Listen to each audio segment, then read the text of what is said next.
نحمده ونستعينه ونستغفره ونؤمن به ونتوكل عليه ونعوذ بالله من شرور أنفسنا ومن سيئات أعمالنا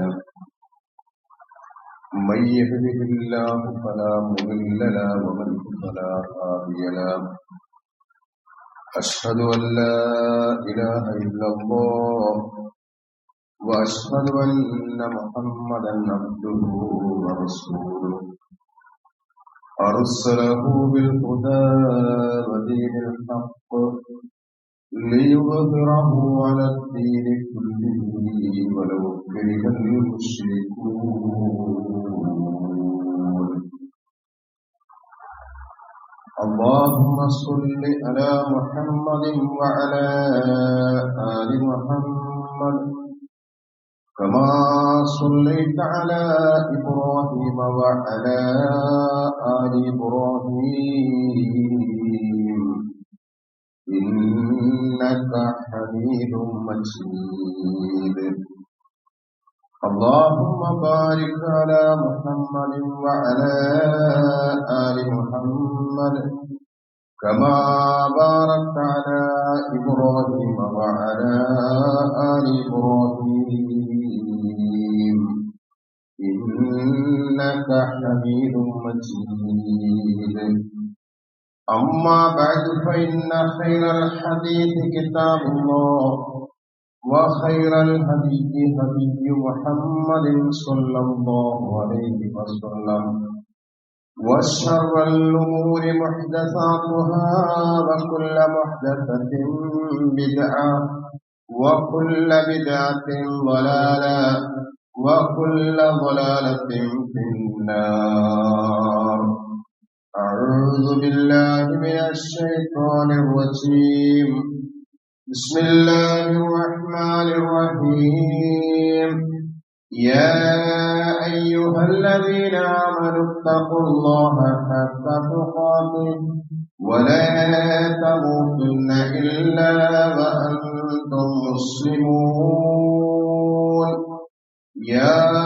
أيها الناس أوصيكم عباد الله وإياي أولا بتقوى الله بسم الله الرحمن الرحيم رجال لا تلهيهم تجارة ولا بيع عن ذكر الله وإقام الصلاة وإيتاء الزكاة يخافون يوما تتقلب فيه القلوب والأبصار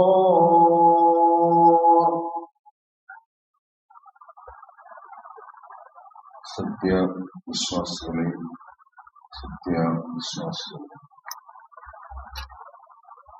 ജീവിതത്തിന്റെ എല്ലാ സാഹചര്യങ്ങളിലും സന്ദർഭങ്ങളിലും നമ്മുടെ നിയന്താവും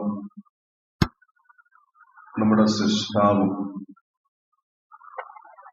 പ്രതിഫല ദിവസത്തിന്റെ ഉടമസ്ഥനുമായ അല്ലാഹുവിന്റെ വിധിവിലക്കുകളെ പൂർണ്ണ അർത്ഥത്തിൽ പാലിച്ച് ജീവിക്കുവാനും പ്രവാചക ചര്യകൾ അതുൾക്കൊള്ളുന്ന ഗൗരവത്തോടുകൂടി പ്രവാചക ചര്യങ്ങളെ ജീവിതത്തിന്റെ ഭാഗമാക്കി മാറ്റുവാനും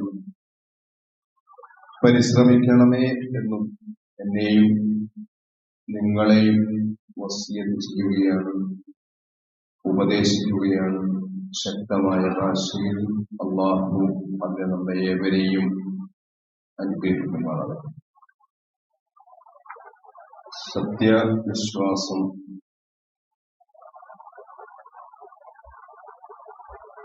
ഒരാള് സ്വീകരിക്കുന്നതോട് കൂടി പിന്നീട് അനുഷ്ഠാനപരമായ കർമ്മങ്ങളാണ് നിർവഹിക്കേണ്ടത്. ആ അനുഷ്ഠാന കർമ്മങ്ങളിൽ ഏറ്റവും പ്രധാനപ്പെട്ടതാണ് 5 നേരത്തെ നമസ്കാരം എന്നുള്ളത്. ഇസ്ലാം കാര്യത്തിൽ രണ്ടാമത്തേതുകൂടെയാണ് നമസ്കാരം. മുസ്ലിം സമുദായത്തിലെ സമൂഹത്തില്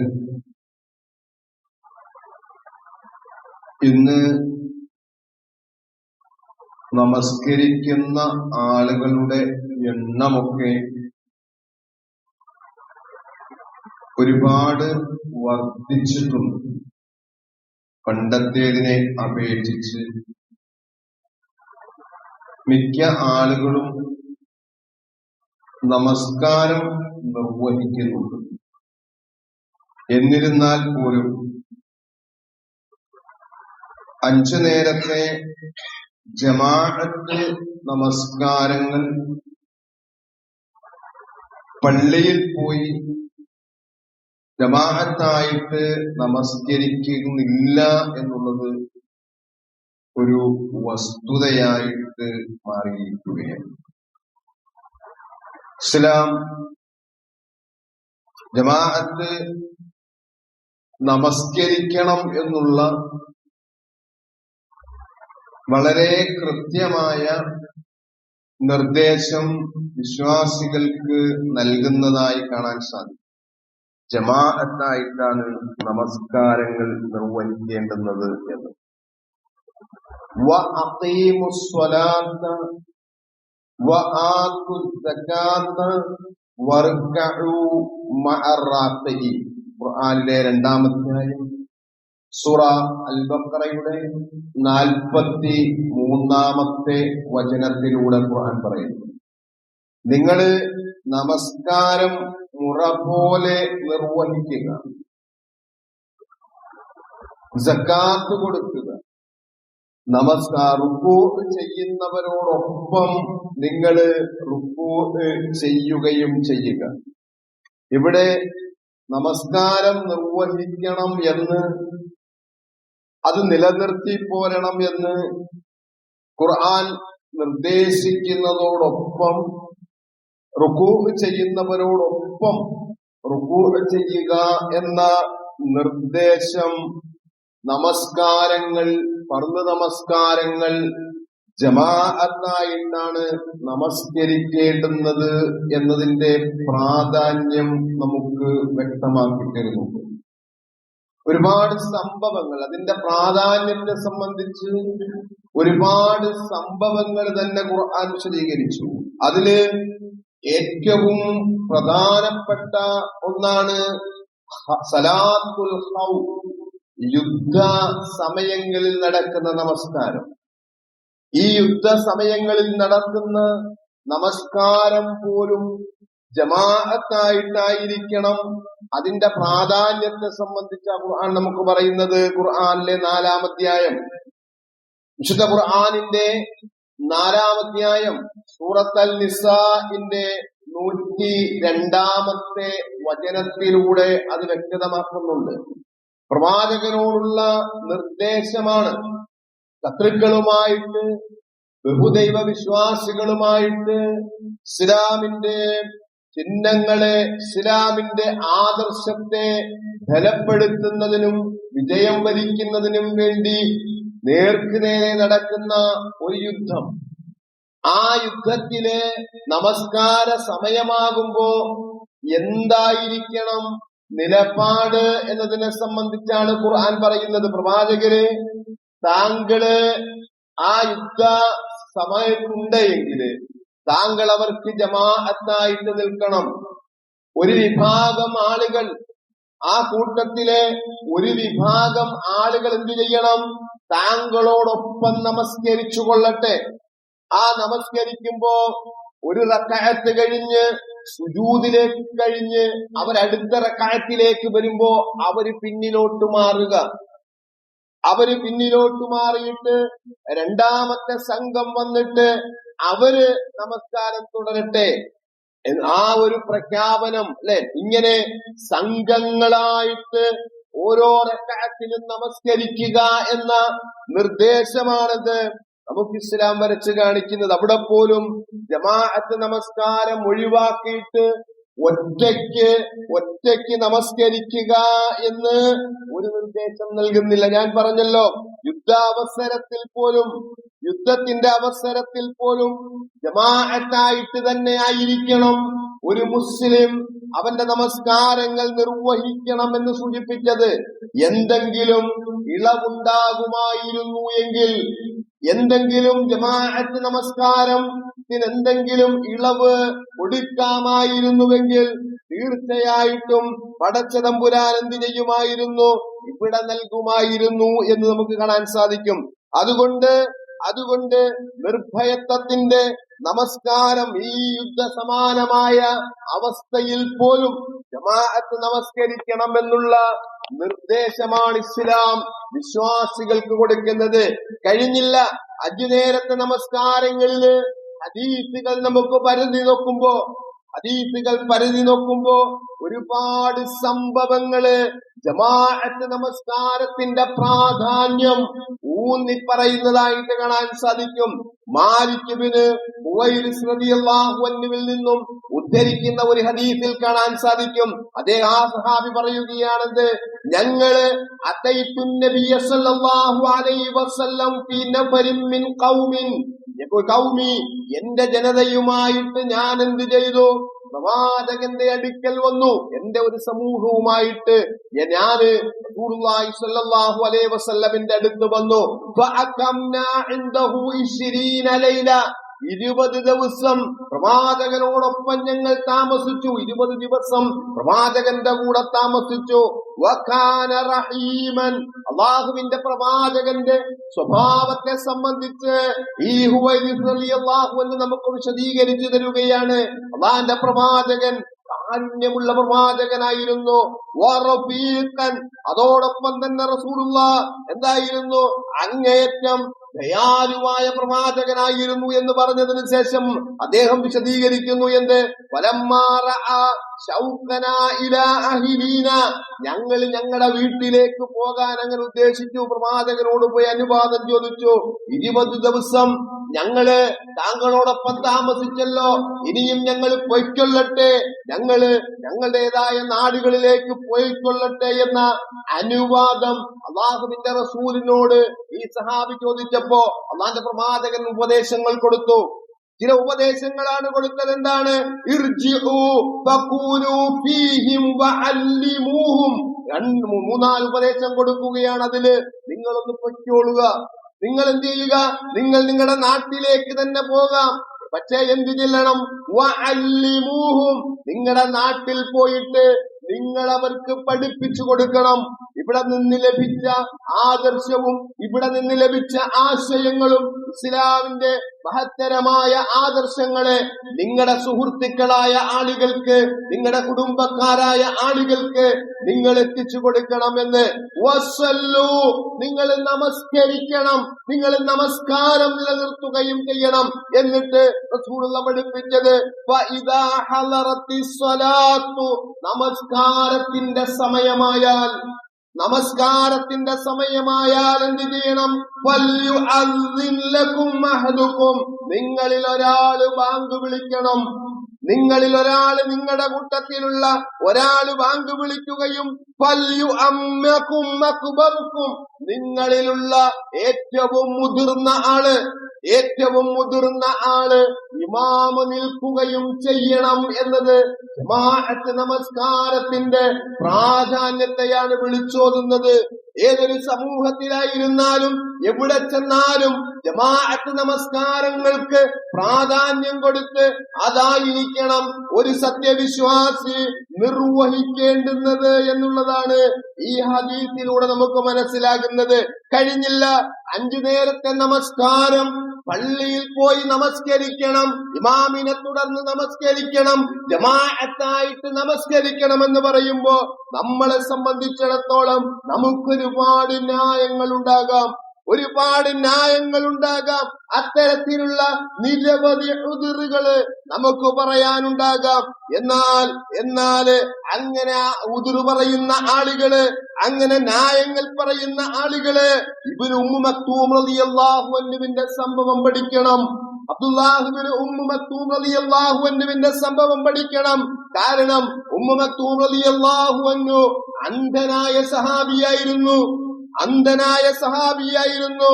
ഒരിക്കൽ റസൂലുള്ളാഹി സ്വല്ലല്ലാഹു അലൈഹി വസല്ലമിന്റെ അടുക്കല് അന്ധനായ ഈ സഹാബി വരുന്നുണ്ട്. എന്നിട്ട് പ്രവാചകനോട് പറഞ്ഞെന്താണ്? ഇന്നഹു ലൈസ ലീ ഖായിദുൻ യഖൂദുനി, അല്ലാഹുവിന്റെ പ്രവാചകരെ, എന്നെ നയിച്ചു കൊണ്ടുവരാൻ, എന്നെ വീട്ടിൽ നിന്ന് കൊണ്ടുവരാൻ പറ്റിയ ഒരാളെനിക്കില്ല, എനിക്ക് വഴി കാണിക്കാൻ പറ്റിയ ഒരാളില്ല. എന്തിന്? ഇലസ്വലാത്തി, നമസ്കാരത്തിന് വേണ്ടി, ജമാഅത്ത് നമസ്കാരത്തിന് വേണ്ടി പള്ളിയിലേക്ക് എന്നെ കൊണ്ടുവരാൻ പറ്റിയ ഒരാളില്ല. അതുകൊണ്ട്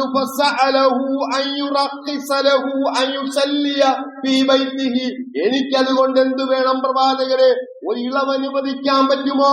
വീട്ടിൽ നിന്ന് ജമാഅത്ത് നമസ്കാരങ്ങൾ, ഫർള് നമസ്കാരങ്ങൾ ഞാൻ വീട്ടിൽ നിന്ന് നമസ്കരിച്ചു കൊള്ളട്ടെ, അങ്ങനെ എനിക്കൊരു ഇളവ് നൽകാൻ പറ്റുമോ എന്ന് പ്രവാചകനോട് വന്ന് ചോദിക്കുകയാണ് അന്ധനായ ഉമ്മു മക്തൂം റളിയല്ലാഹു അൻഹു.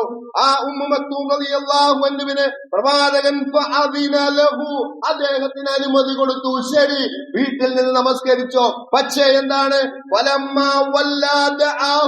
അദ്ദേഹം പോകാൻ വേണ്ടി തിരിഞ്ഞപ്പോ അള്ളാഹുവിന്റെ പ്രവാചകൻ വീണ്ടും അദ്ദേഹത്തെ തിരിച്ചു വിളിച്ചിട്ട് ചോദിച്ചു, ഖാലലഹു, അദ്ദേഹത്തോട് ചോദിച്ചു, ബാങ്ക് കേൾക്കലുണ്ടോ? നമസ്കാരത്തിന് വേണ്ടി വിളിക്കുന്ന, വിജയത്തിന് വേണ്ടി വിളിക്കുന്ന, നമസ്കാരത്തിന് സമയമായി എന്ന് വിളിക്കുന്ന ബാങ്ക് താങ്കൾക്ക് കേൾക്കലുണ്ടോ? അതേ പ്രവാചകരെ, എനിക്ക് കേൾക്കലുണ്ട് എന്ന് പറഞ്ഞപ്പോൾ എന്ത് ചെയ്തു? അള്ളാഹുവിന്റെ പ്രവാചകൻ പറഞ്ഞത് എങ്കിൽ എന്ത് ചെയ്യണം? ഉത്തരം ചെയ്യുക തന്നെ വേണം എന്നാണ് പ്രവാചകൻ ഇവിടെ നിർദ്ദേശിക്കുന്നത്. കഴിഞ്ഞില്ല, ഇത് തന്നെ ഉദ്ധരിക്കുന്ന മറ്റൊരു ഹദീസിൽ അതിന്റെ വിഷയം വീണ്ടും ഈ സഹാബി ചോദിച്ച 1-2 കാര്യങ്ങളിലൂടെ കാണാൻ സാധിക്കും. ആദ്യം ചോദിച്ചത്, എനിക്ക് എന്നോടൊപ്പം എന്നെ പള്ളിയിലേക്ക് കൊണ്ടുവരാൻ പറ്റിയ ഒരു ആളില്ല എന്നതാണ് ചോദിച്ചത്. രണ്ടാമതായി ചോദിച്ചത് എന്താണ്? പ്രവാചകനോട് ചോദിച്ചത്, ഞാൻ അധികമായ ദൂരയിൽ നിന്നാണ് വരുന്നത് പ്രവാചകരെ, അതോടൊപ്പം തന്നെ മദീന എന്ന് പറയുന്ന സ്ഥലം ഒരുപാട് ഇഴജന്തുക്കൾ ജീവിക്കുന്ന നാടാണ്. അതോടൊപ്പം എന്താണ്? വന്യമൃഗങ്ങളും ധാരാളമായിക്കൊണ്ട് ആ മദീനയിലുണ്ട്. അതുകൊണ്ട് എനിക്ക് ഇളവനുവദിക്കാൻ പറ്റുമോ എന്നാണ് ഉമ്മു മക്തൂം റളിയല്ലാഹു അൻഹു റസൂലുള്ളാഹിയോട് പിന്നെയും ചോദിച്ചത്. അപ്പോഴും അല്ലാഹുവിന്റെ പ്രവാചകൻ തിരിച്ചു ചോദിച്ചത് അല്ല, ബാങ്ക് കേൾക്കലുണ്ടോ എന്ന്. ബാങ്ക് കേൾക്കുമെന്ന് പറഞ്ഞപ്പോ പള്ളിയിലേക്ക് വന്ന് നമസ്കരിക്കണം എന്നാണ് ഉമ്മു മക്തൂം റളിയല്ലാഹു അൻഹുവിന് പ്രവാചകൻ കൊടുത്ത നിർദ്ദേശം. ഈ ഒരു ഹദീസിലൂടെ നാം പ്രത്യേകമായി മനസ്സിലാക്കേണ്ടുന്ന കുറെ കാര്യങ്ങൾ എന്താണ്? മദീനയുടെ അവസ്ഥ, ഉമ്മു മക്തൂം റളിയല്ലാഹു അൻഹുവിന്റെ അവസ്ഥ. ആ ഒരു സാഹചര്യത്തിൽ പോലും അദ്ദേഹത്തിന് ഒരു 4ഓളം തടസ്സങ്ങൾ ഉണ്ടായിരുന്നു. 4ഓളം തടസ്സങ്ങളാണ് ജമാഅത്ത് നമസ്കാരങ്ങളിൽ അദ്ദേഹം ഉദുറ് ചോദിച്ചുകൊണ്ട് ആ തടസ്സങ്ങളെ എത്രപ്രകാരം ആ തടസ്സങ്ങൾ എനിക്കുണ്ട്, അതുകൊണ്ട് എനിക്ക് വീട്ടിൽ നമസ്കരിക്കാമോ എന്ന് ചോദിച്ചത്. ഒന്ന് അദ്ദേഹം അദ്ദേഹത്തെ കൊണ്ടുവരാൻ ആളില്ല എന്നുള്ളത്. രണ്ടാമത്തേത് അദ്ദേഹത്തെ സംബന്ധിച്ചിടത്തോളം രണ്ടാമത്തേത് അദ്ദേഹം അന്ധനാണ് എന്നുള്ളത്, അല്ലെ? ഒന്നാമത്തെ അന്ധനാണ്, അദ്ദേഹത്തെ കൊണ്ടുവരാൻ ആരുമില്ല. അതേപോലെ മദീനയിൽ ഇഴജന്തുക്കളുണ്ട്, അതേപോലെ മദീനയിൽ വന്യജീവികളുണ്ട്. ഇപ്രകാരം ഇത്രയധികം ഉതിറുകൾ ഉണ്ടായിട്ട് പോലും ബാങ്ക് കേൾക്കുന്നുണ്ട് എങ്കില് പള്ളിയിലേക്ക് വരണം എന്നാണ് അള്ളാന്റെ പ്രവാചകൻ ആന്തനായ ഉമ്മു മക്തൂം റളിയല്ലാഹു അൻഹുവിന് നിർദ്ദേശം കൊടുത്തത് എങ്കില് നമ്മൾ മനസ്സിലാക്കണം അല്ലെ. ഇന്നത്തെ സംബന്ധിച്ചിടത്തോളം നമ്മളൊക്കെ പള്ളിയുടെ ചുറ്റുപാടും ജീവിക്കുന്ന ആളുകൾ, എല്ലാവർക്കും വാഹനമുള്ള ആളുകള് ഇവരൊന്നും പലപ്പോഴും പള്ളികളിൽ വരുന്നില്ല. ഞാൻ ആദ്യം സൂചിപ്പിച്ചു, എല്ലാവരും നിസ്കാരമൊക്കെ ഉള്ളവരാണ് അല്ലെ. നിസ്കാരത്തിന്റെ കാര്യത്തിൽ എന്താണ്, ഇന്നത്തെ മുസ്ലിം സമുദായത്തിന് കുറവൊന്നുമില്ല, അവരൊക്കെ നിസ്കരിക്കുന്നുണ്ട്. പക്ഷെ ജമാഅത്ത് നമസ്കാരത്തിന്റെ പ്രാധാന്യമാണെന്ന് നമ്മൾ മനസ്സിലാക്കേണ്ടത്. പ്രവാചകൻ റസൂലുള്ളാഹി സ്വല്ലല്ലാഹു അലൈഹി വസല്ലം ജമാഅത്തായിട്ട് നമസ്കരിക്കാത്തവരോടുള്ള പ്രവാചകന്റെ രോഷം സത്യവിശ്വാസികളെ നമ്മളെപ്പോഴും മനസ്സിലാക്കണം. അള്ളാന്റെ പ്രവാചകന് ഒരിക്കൽ സഹാബികളോട് പറയുകയാണെന്ന്, വല്ലദീ നഫ്സീ ബിയദിഹി, എന്റെ ആത്മാവ് ആരുടെ കയ്യിലാണോ അവനെ തന്നെയാണ് സത്യം.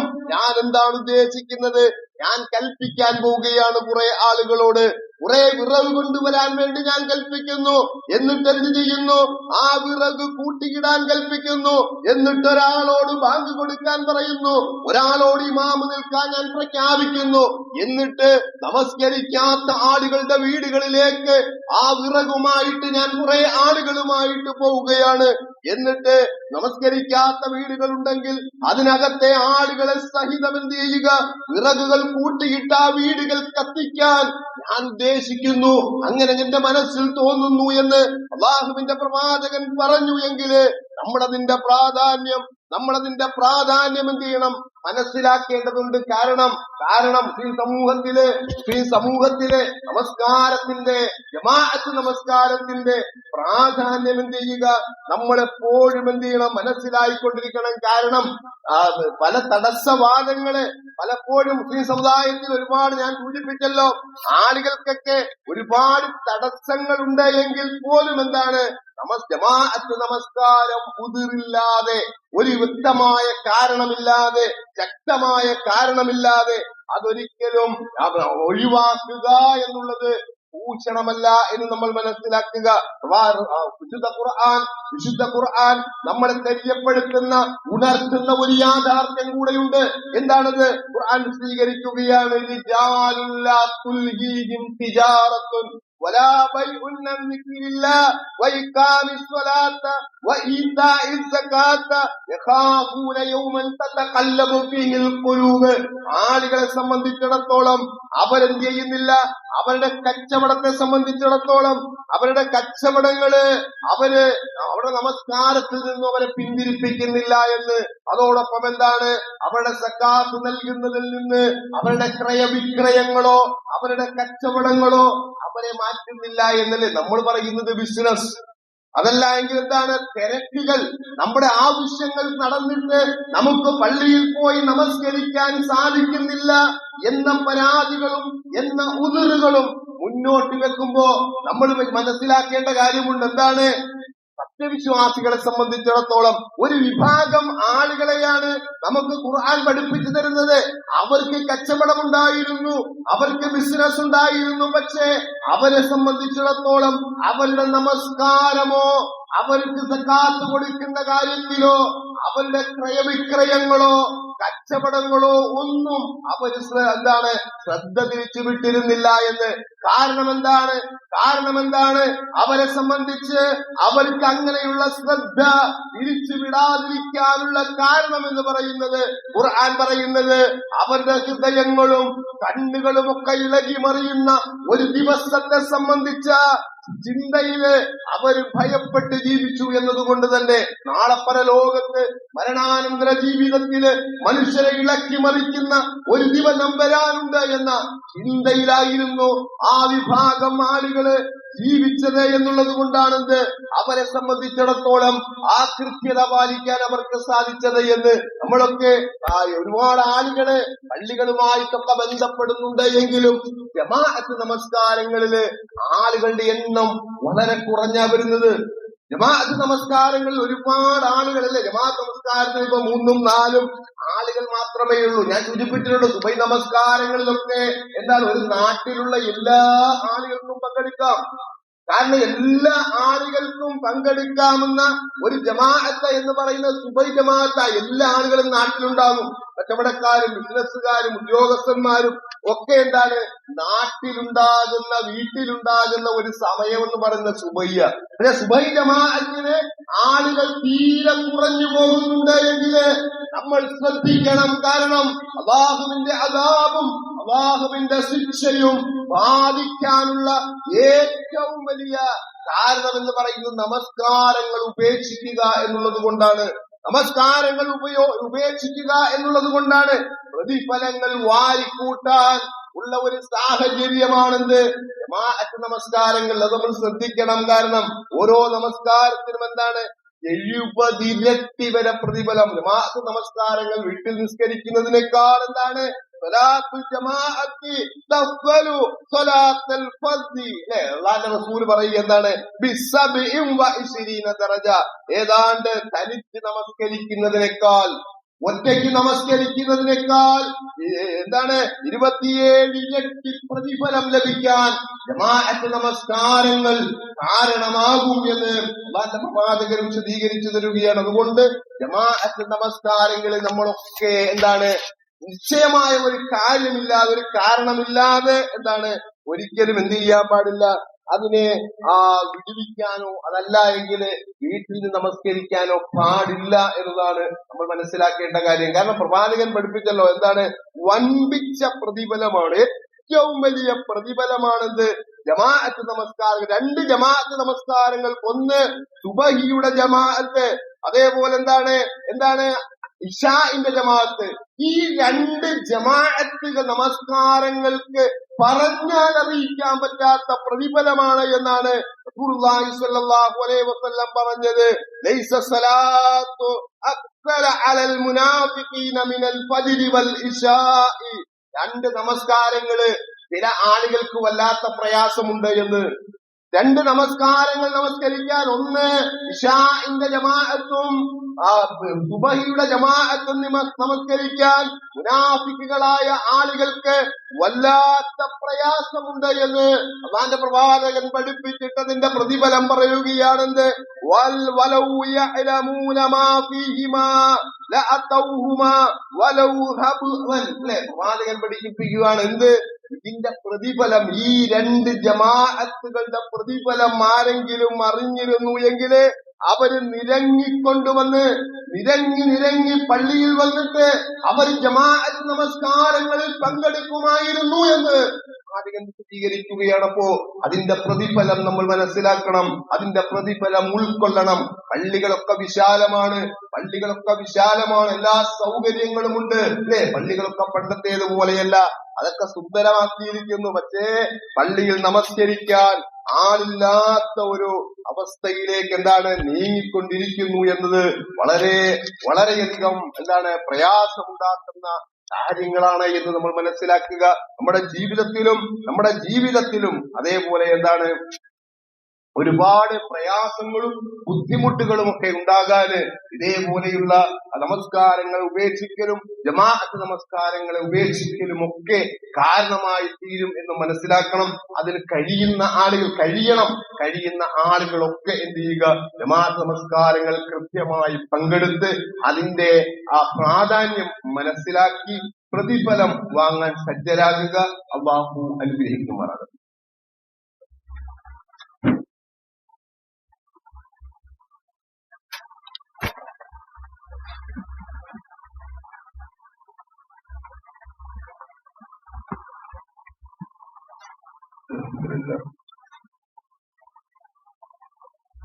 അൽഹംദുലില്ലാഹി الذي علم بالقلم علم الإنسان ما لم يعلم. الصلاة والسلام على رسول الله وعلى آله وأصحابه أجمعين. أما بعد. يا أيها الناس أوصيكم ثانيا بتقوى. സഹോദരന്മാരെ, സഹോദരികളെ, അല്ലാഹുവിനെ സൂക്ഷിക്കണമെന്ന് രണ്ടാമതും ഓർമ്മപ്പെടുത്തുന്നു. പ്രത്യേകിച്ച് നമ്മുടെ ജീവിതത്തിലെ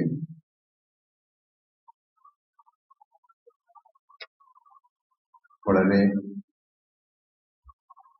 പ്രധാനപ്പെട്ട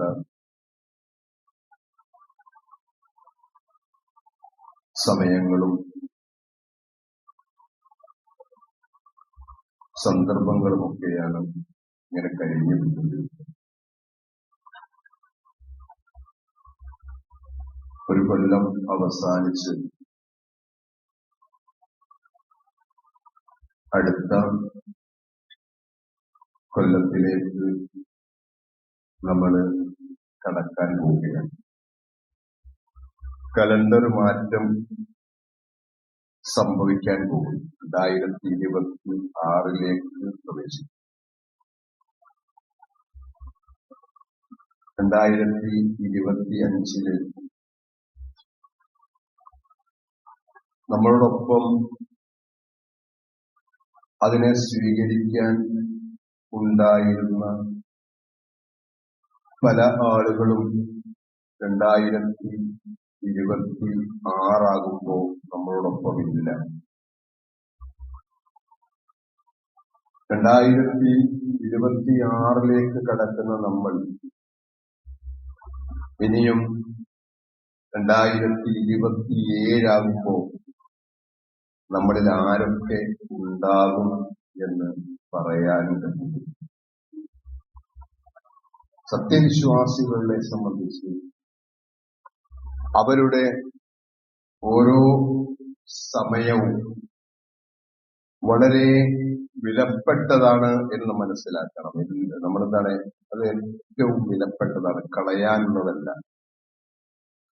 മരണം ഉറപ്പാണ്. ഏത് സമയവും മരിക്കാനുള്ള തയ്യാറെടുപ്പ് നമ്മൾക്കുണ്ടാകണം.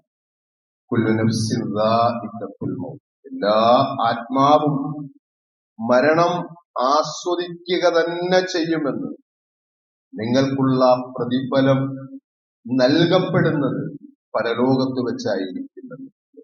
ഫമൻ ജൂസിയ അനിൻ നാരി വഉദ്ഖുലിൽ ജന്ന ഫഖദ് ഫാസ്.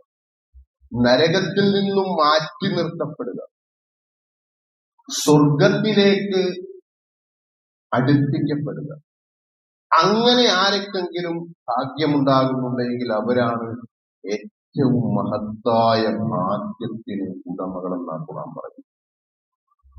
അപ്പൊ പുതിയ ഒരു വർഷം വരുമ്പോൾ കഴിഞ്ഞ വർഷത്തില് എന്തായിരുന്നു നമ്മുടെ പ്രവർത്തനങ്ങൾ എന്ന് വിലയിരുത്തുക.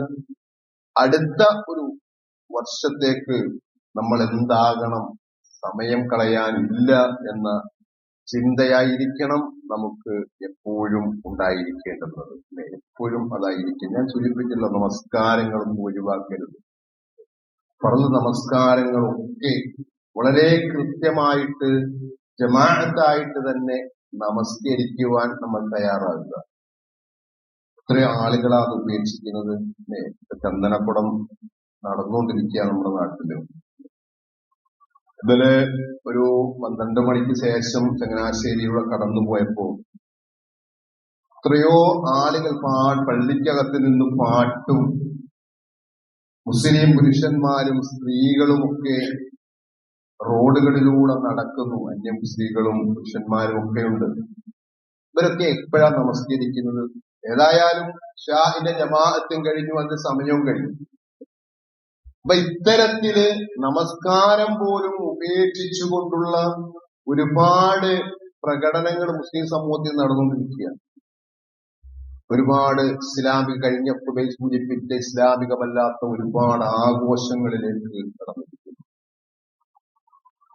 ഈ ആഘോഷങ്ങള് ഒക്കെ നമ്മൾ മനസ്സിലാക്കണം.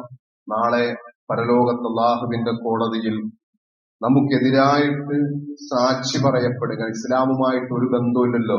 ഘോഷയാത്രയാണെങ്കിലും ആനയാണെങ്കിലും മാപ്പിളപ്പാട്ടാണെങ്കിലും അതേപോലെ എന്താണ് അവിടെ നടക്കുന്ന ഗാനമേളയാണെങ്കിലും വെടിക്കെട്ടാണെങ്കിലും പടക്കമാണെങ്കിലും ഒന്നും ഇസ്ലാമുമായിട്ട് ഒരു ബന്ധവുമില്ല. ഇസ്ലാമിലേക്ക് കൂട്ടിക്കെട്ടാൻ ആരെങ്കിലും ശ്രമിച്ചാലും അത് വെറും പാഴ്വേല മാത്രമായിരിക്കും. സത്യങ്ങൾ നമ്മൾ കൃത്യമായിട്ട് മനസ്സിലാക്കുക. പിന്നീട് ഓരോ ആഘോഷിപ്പും 2026 കിടക്കുമ്പോൾ ന്യൂ ഇയർ ആഘോഷിക്കാൻ വേണ്ടി കുറെ ആളുകൾ തയ്യാറായിട്ടുണ്ട്.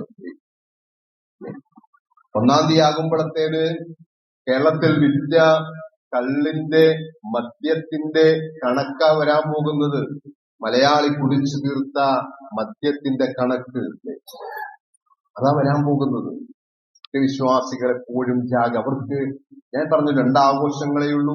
ഇതേപോലെയുള്ള പുതിയ വർഷങ്ങൾ സമാഗതമാകുമ്പോൾ അതിനെ വിലയിരുത്തുവാനുള്ള അവസരമാണിത്. അന്ന് മുസ്ലിങ്ങളായ വിശ്വാസികൾക്കായിരിക്കേണ്ടത്. അവര് അതിനെ വിലയിരുത്തുക എന്താണ് പ്രവർത്തിച്ചത്, ഇനി എന്താകണം എന്നതിനെ സംബന്ധിച്ച വിലയിരുത്തൽ.